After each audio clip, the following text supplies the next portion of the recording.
નમસ્કાર મિત્રો, સ્વાગત છે તમારું અમારી YouTube channel Gujarat jobs and ન્યૂઝમાં.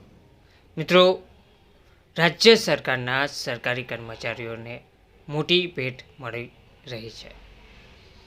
ડીએ હાઇક અને આંગણવાડી બહેનોને મોબાઈલ ફોન આપવા બાબત મહત્ત્વના સમાચાર સામે આવ્યા છે.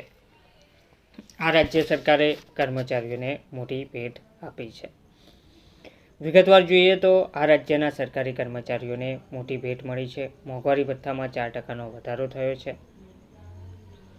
અને રાજ્ય સરકારે કર્મચારીઓ માટે આ મોટી જાહેરાત કરીને નાણાં રાજ્યમંત્રી દ્વારા રાજ્યના બજેટમાં ડીએ અને મોંઘવારી ભથ્થામાં વધારો કરવાનો પ્રસ્તાવ મૂક્યો હતો અને સરકારી કર્મચારીઓના મોંઘવારી ભથ્થામાં 4%નો વધારો કરવામાં આવી રહ્યો છે.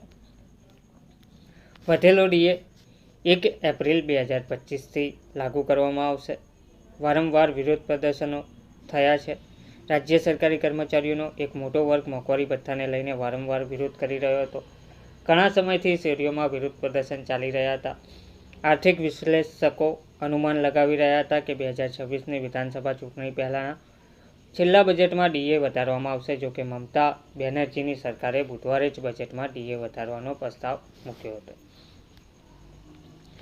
તેમજ બુધવારના રોજ વિધાનસભામાં રાજ્યનું બજેટ રજૂ કર્યું હતું. બજેટ ભાષણ દરમિયાન નાણાં રાજ્યમંત્રી દ્વારા સરકારી કર્મચારીઓને મોંઘવારી ભથ્થા ડીએમાં 4%ની વધારાની જાહેરાત કરી હતી. આ સાથે જ આંગણવાડી અને આશા કાર્યકરોને મોબાઈલ ફોન આપવાની જાહેરાત કરવામાં આવી છે. વધેલા ડીએ સાથે કર્મચારીઓને હવે કુલ 18% મોંઘવારી ભથ્થું મળશે, જે 1 એપ્રિલ 2024થી લાગુ થશે. જોકે વિપક્ષ ભાજપે બજેટનો વિરોધ કર્યો અને વિધાનસભાની કાર્યવાહીમાંથી વોકઆઉટ પણ કર્યું હતું, જેમાં બજેટમાં નવી રોજગારીની તકોનો અભાવ હોવાનો આરોપ લગાવ્યો હતો.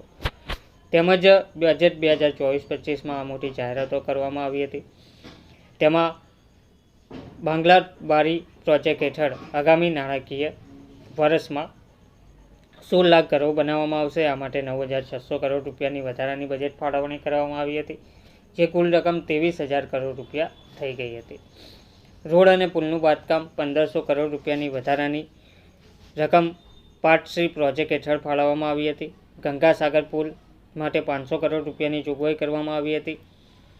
રોજગાર અને પાણી વ્યવસ્થાપન રિવર ઇન્ટરકનેક્શન પ્રોજેક્ટ હેઠળ વિવિધ નદીઓ અને જળાશયોને જોડીને રોજગારીની તકો વધારવાની યોજના બનાવવામાં આવી છે, જેના માટે 200 કરોડ રૂપિયા આપવામાં આવ્યા છે. નદી ધોવાણ અટકાવવા માટે માસ્ટર પ્લાન તૈયાર કરવાનો નિર્ણય લેવામાં આવ્યો છે, જેના માટે 200 કરોડ રૂપિયાનું બજેટ રાખવામાં આવ્યું છે. આંગણવાડી અને આશા વર્કરો માટેની જે યોજના છે, તેમાં 200 કરોડ રૂપિયાના બજેટમાંથી તમામ કામદારોને મોબાઈલ ફોન આપવામાં આવશે. 2026ની ચૂંટણી પહેલાંનું છેલ્લું પૂર્ણ બજેટ. આ બજેટ 2026માં યોજાનારી વિધાનસભા ચૂંટણી પહેલાં બેનર્જી સરકારનું છેલ્લું પૂર્ણ બજેટ છે. લક્ષ્મી ભંડાર યોજના માટેની રકમમાં વધારો કરવામાં આવ્યો નથી, પરંતુ ઘાટલ માસ્ટર પ્લાન માટે 500 કરોડ રૂપિયાની જોગવાઈ કરવામાં આવી છે, જે આગામી 2 વર્ષમાં પૂર્ણ થશે.